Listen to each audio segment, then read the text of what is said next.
Republic Act 11313, also known as the Safe Spaces Act, aimed to ensure the safe and respectful spaces for all individuals by penalizing all forms of sexual harassment, whatever committed in public spaces, online workplace, or educational institution.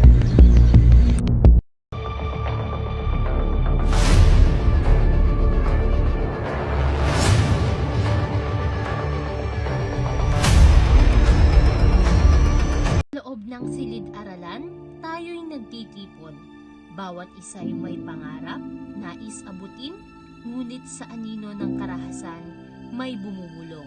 Sa ilalim ng Republic Act 11313, tayo'y magising.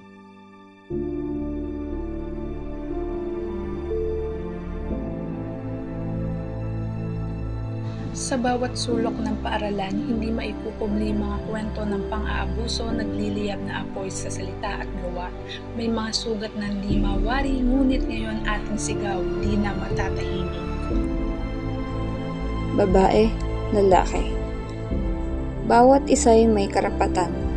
Karapatang respetuhin, karapatang pahalagahan. Hindi laro ang babastusin, hindi tahimik na magdudusa. Sa ilalim ng batas, hustisya'y isinusumpa.